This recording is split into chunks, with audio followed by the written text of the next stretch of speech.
Thank you so much. Jean-Pierre Faure, ladies and gentlemen, is a proud Frenchman honouring a Scots tradition. Thank you so much, sir, for that. This is what we are here today to celebrate, the Europe that we British are part of and some are leaving. This is not an easy day for many people, and I want to say there is a mixture of emotions running through my body, as I'm sure there are through millions of others. There is a sense of pain. There is a sense of pain at what we are losing, at the collaboration and work together that we must put aside. There is pain about a future that will be diminished. There is also puzzlement. A puzzlement about why Leave are winning still and lies are working still. But really today, ladies and gentlemen and friends and speakers here gathered, there is pride. Amidst the pain and amidst the puzzlement, there is pride. And that is what we're here today to remember, commemorate, and take forward. Pride for the millions of Brits, the thousands of Brits, many of whom behind me, who have given their lives and their careers and their spirit to the project of Europe in which we believe. As aid workers, as interpreters, as drivers, as judges, as civil servants, our people on the front line in difficult and dangerous parts of the world, servicemen and women, policemen and policewomen. I could go on. You get the gist. So we are celebrating pride, and we are celebrating the roots that we have in Europe. But let's be clear. HMS Brexit is setting sail. There is a clown at the wheel. He has a Cummings plan in his pocket. But friends, he has no chart.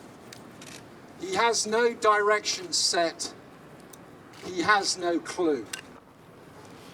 Empty vessels piloting an empty vessel. Bon voyage, Farage. Bon voyage, Johnson. Bon voyage, Gove and Patel, and your motley crew. We are here. We are staying. We will endure. So we are here to commemorate all of those who have done good and to strengthen the roots that we have between us. Because the heart of our Europe is true. The heart of our Europe is noble. The heart of our Europe is an oak. It is strong, it is honest, it is enduring. So we thought it fit to commemorate symbolically and physically the feelings that we have and the future that we will share. So we are dedicating this tree today as a living symbol and a living proof of the continued roots that we will have here with our friends, our neighbours and our allies. And we've been in close touch with the Mayor of Brussels, and Sharon, our chair, will see him later today. And we hope sometime in the future to have a permanent site for this oak. It has been brought over just a few days ago, fresh from English soil. It is a British oak, and it stands for what we believe has been the strong, positive, enduring commitment and contribution of British people to the Europe in which we believe. So I will close now and invite speakers to come forward and join us. But let us say now, we have some difficult days ahead, but we must be resolved to keep going and keep growing. So I thank you all again for coming here to join us. We root ourselves here in our European home. We renew together the truths that we have in common, both in our country and our continent. And we look forward to returning here as full members in our rightful family. Thank you all for coming. I now pass over.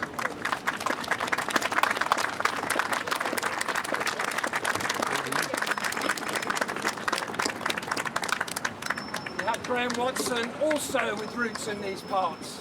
A great servant of Europe and a great servant of Britain. I give the floor to Sir Graham Watson.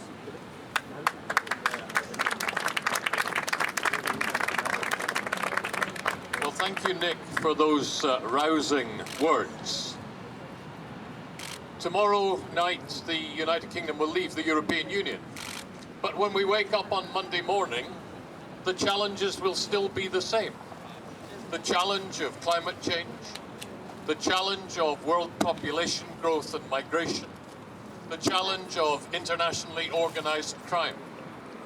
And if we're to get on top of those challenges, we need structured international cooperation. The United Kingdom has chosen to pull out of that. And this conservative Brexit experiment will go ahead. I think the last time that England made a similar choice was probably in 1649, when it cut the head off its king and suffered 10 years of right-wing dictatorship before re-establishing the monarchy. Let us see how long this mistake lasts. What we've achieved through the European Union, with the United Kingdom thoroughly involved in the process, is the liberation of a number of countries from communist dictatorship or fascist dictatorship, the bringing together of a force for democracy, for the rule of law, for human rights, for progress in our world. That process will continue, but unless all countries participate, there is the danger, as Robert Kagan put it, that the jungle grows back. We must be part of stopping the jungle growing back, and that is why we must be part, once again, of this great European Union. Thank you to the organisers for bringing an oak tree as a symbol, planting something that will yet flower and produce its fruit again. Thank you, Sir Graham, so much.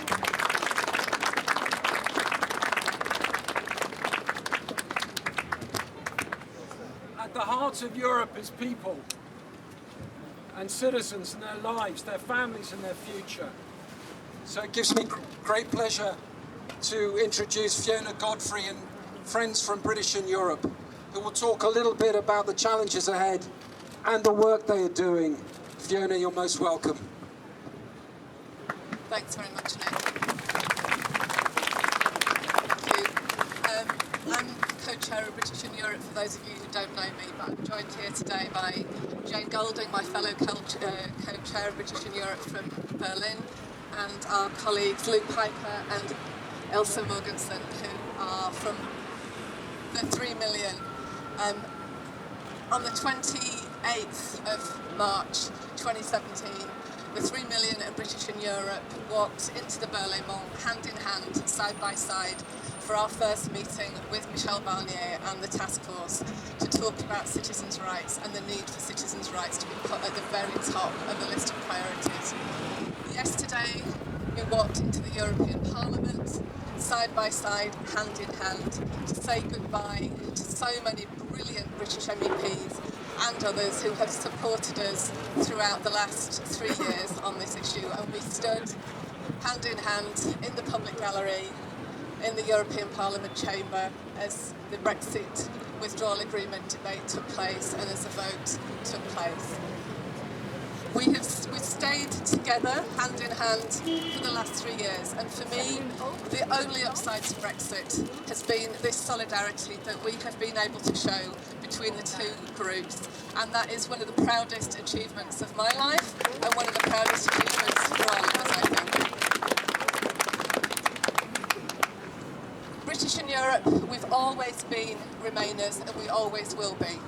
But we realised very, very early on that whilst there were a lot of people campaigning to stay in the EU, there weren't that many people. In fact, there was really no other group that was working to protect citizens' rights.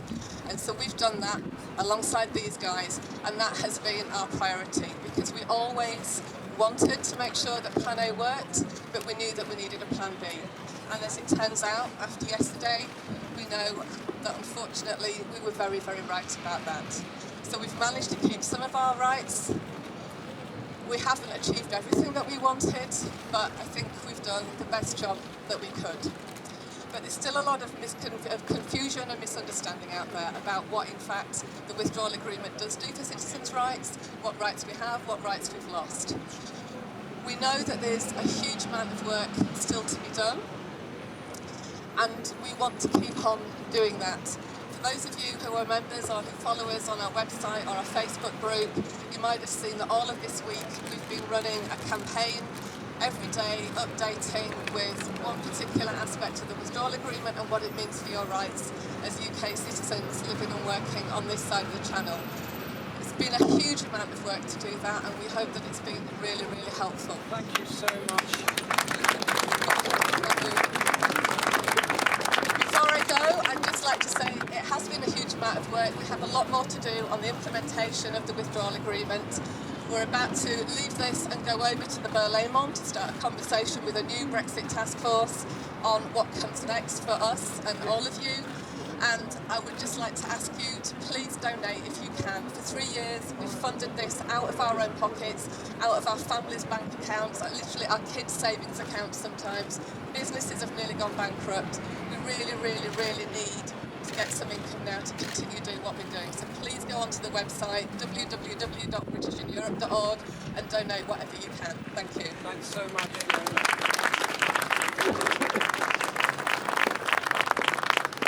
Thank you so much, and thank you to 3 million. Now, Woodford, I'm so sorry.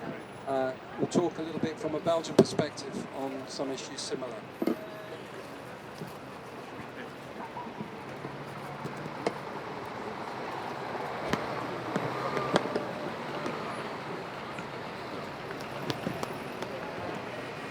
Yep.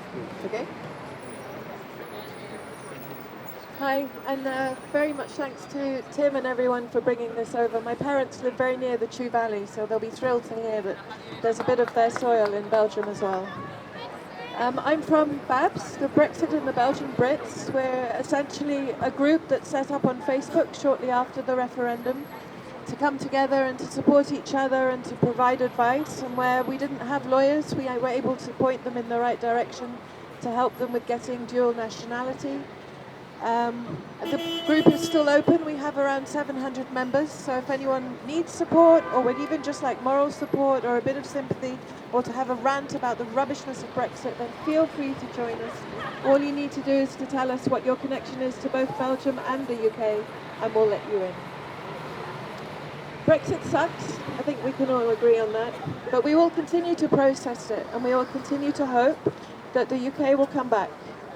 And I'm not particularly great at political speeches, so I wrote a poem, which I hope you don't mind me sharing with you. Dig roots, rhizomes stretching into history through this continent they cannot divide. We won't let them rip our roots from Europe, and we won't have our dreams chopped down. Even when they don't unbreak our hearts, splitting from this union, stopping us from moving, our children from choosing universities, our parents from coming when they grow old. Like the oak, we will breathe in their poison and turn it into oxygen. When they hate us, we will love. And when they leave, we will remain as Europeans.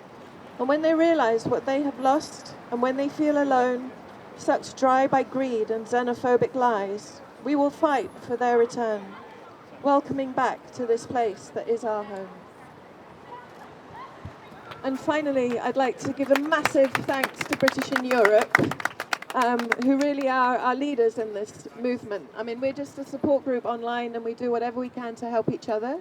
But without the passion and the fire and the drive of British in Europe, we wouldn't really have any citizens' rights protected in Europe. And I'd like to second Fiona's plea This group have worked for us for free for almost 4 years now, and it's time to give something back. So please set up your standing orders and help them get financial reward for the great work that they're doing. Thank you. Thank you, Emma.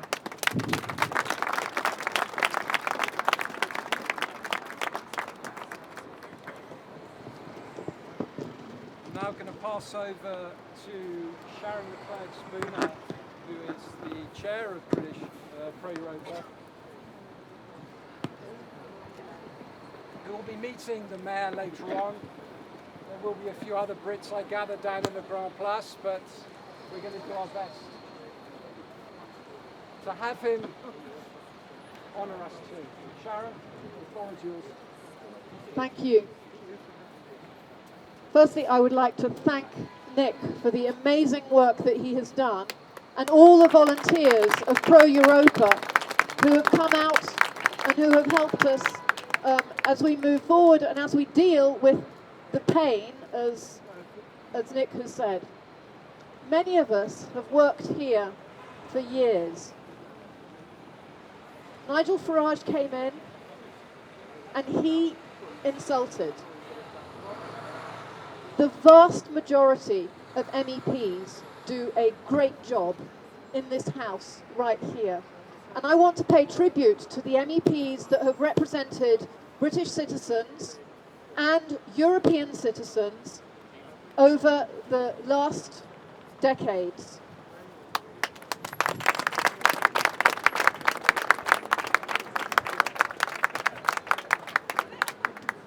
We are going to move forward by trying to work at better connecting European citizens with the institutions that work for them. There is a huge amount to do because there's so much misunderstanding, and we really want to try and build that gap. My husband is French. I'm looking at him right now. We are a typical European couple, of which there are many, many, many. He founded Euractiv, which is a news site which aimed to make what goes on in these institutions more transparent, so that you, the media, can find your way as well in understanding what goes on here. You have a very important role in communicating that to the citizens of Europe so that they understand what's happening. And of course it's not all good. There are problems in these institutions just like there are in every other institution. And frankly, what we've seen in the UK recently has been shameful. We are really upset about it, and we wish that they would recognise that they too are far from perfect. And the only way to move forward is to work at getting better. And when we want to plant this oak tree, it's to remind us that we have roots, that we grow, that we are not perfect, that each person is different, that each tree is different, and that together we all form part of a planet which the European Union is doing a lot of good things to help move forward. So I'm not going to speak any longer. I would just like to thank you all, and yeah, we're really, really sad to be leaving. We hope to come back, but when we come back, we reckon that both the UK and the EU will have moved forward in a way that's going to make things better for the citizens of Europe. So, ladies and gentlemen, we've had a Frenchman playing the bagpipes. We have a West Indian English lady married to a Frenchman. We've had a Liberal Scot on the platform, and now I'm going to invite a German Green supporter of our cause, Terry Reintke. This is what Europe is about. She has been absolutely a champion of British rights in the United Kingdom.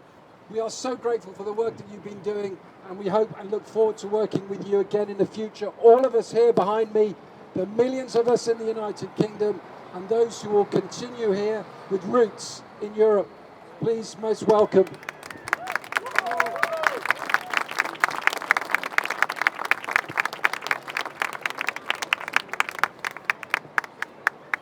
thank you so much for organizing this.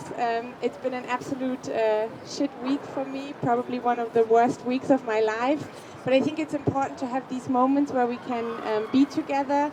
And I wanted to share with you a memory which I think is important right now, to have these moments to share memories together of positive things that the European Union and the United Kingdom bring to us. And I have been thinking a lot lately in the last weeks about the first time that I ever entered the magical island of the United Kingdom. That was when I was 6 years old, and I went with my family, my sister and me, and sorry. And to me, ever since I first came to the UK, ever since I first heard this beautiful, beautiful language, especially British English spoken, I have been absolutely in love, and I have been absolutely, I have been absolutely emotional about the ties that we have, about the shared history that we have. And I think that today, and especially also tomorrow, we should all commemorate these moments that we have when we think about what we have in common, because I think that what can happen in the next weeks is basically that people turn their backs from the side of the EU to the UK, and from the side of the UK to the European Union, and we cannot let that happen. And that's why let's really share these moments together as Europeans. And in order to not have this turning our backs, I, with wonderful colleagues from all across Europe, have started a UK-EU friendship group. And maybe some of you have seen our first action yesterday when we sang Auld Lang Syne after the vote on the withdrawal agreement. And I think what we all share in this group, it's a cross-party, it's a cross-member states group, that we want to keep the ties to the UK as close as possible, because this divisive language that we have seen in the past month, I think has really broken a lot of glass, and we want to mend this glass, and we want to work together with the former colleagues, with the colleagues who stay here in this parliament, but also especially together with the representatives of the EU citizens in the UK and the UK citizens in the EU, and obviously with pro-European civil society. We want to make the ties closer than ever, and I think then we can really build a fundament, and we can have these trees grow with strong roots, that maybe one day we will be back together. Thank you very much.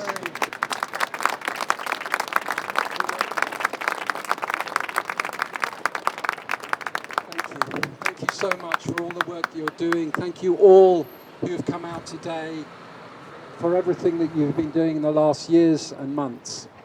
I'm going to pass on to the close now with a little bit of music. But before I go, I just want to remind everyone that today there are lots of events going on.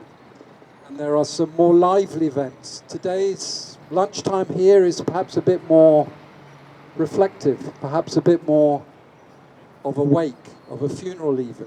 But there are good things at funerals. And the Irish have taught us that they can also be fun things later at funerals. So you will see over there that the Brexit job are in town. Some of you will realise that Brexit is a fraud. Brexit is a fraud, a bit like the Italian job, except we might call it the Brexit job. Anyway, we have some campaigners there with minis who will be going around town later on when Majid is here in Plutz for his party, and later on there is a Scots Ceilidh. So there's a lot going on for people who want to deal with the pain and the puzzlement in their own way, and we respect everybody's ways. And we're going to end our ways here with some more music, with Oliver and with Jean-Pierre, and we thank you all again for coming here today, and we look forward to working with you, renewing ourselves, our roots and our return. Thank you.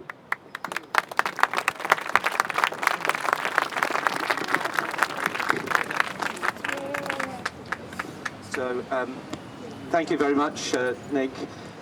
Jean-Pierre, come on through, because we discovered ourselves by actually working together in Europe. So, I'm a Brit. I've been here since '72. I came across with my father, who's working in the European Union. So it's a sad day, but it's, you know, there's a lot of things that has been achieved. So it's about the achievements. So we're going to start with a slightly sadder thing, and then I'm going to sing a song that's a bit more about healing. So.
Thank you.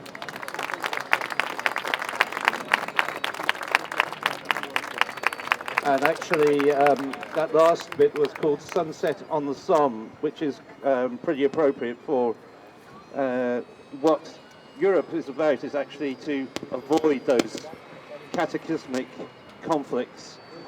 And my hope is that wherever Britain is, it's going to contribute to peace, prosperity, and to being together. So I'm now going to sing a song about healing.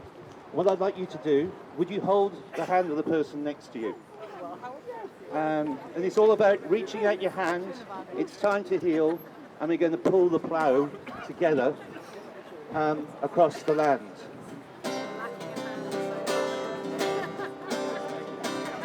It's time to heal. Deep inside, build the bridges, cross ocean wide. Reach out your hand, we'll cross this land, pulling the plough side by side. There's been division throughout our lands. Many have struggled to understand our sisters can't lend a hand. By hurting each other, we wound this land. No matter colour, gender or creed, with stories to tell, better lives to lead. Look to each other, hold out our hand, walking side by side to heal this land.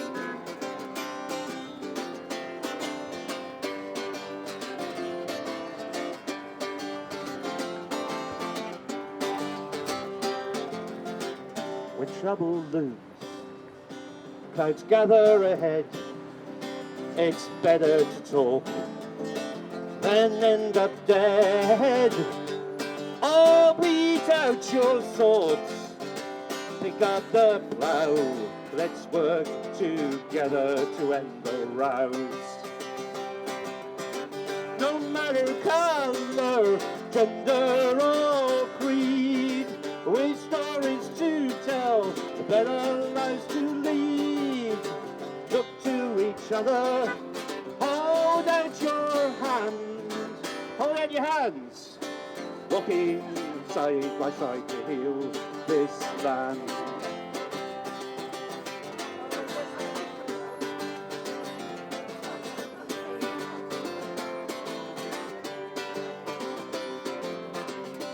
Turn your faces to the dawn sky.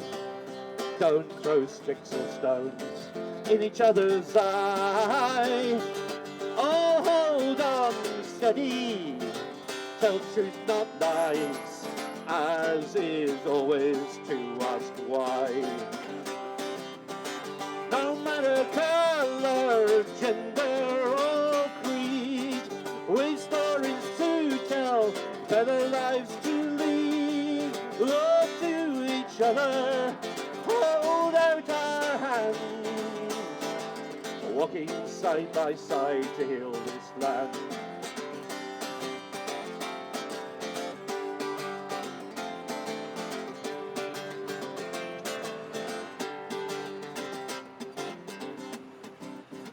It's time to heal, hurt deep inside, build the bridges, cross oceans wide. Oh, reach out your hand, we'll cross this land, pull in the plough. Come on everybody, pull in the plough, pull in the plough, side by side. Thank you. Together, we're strong.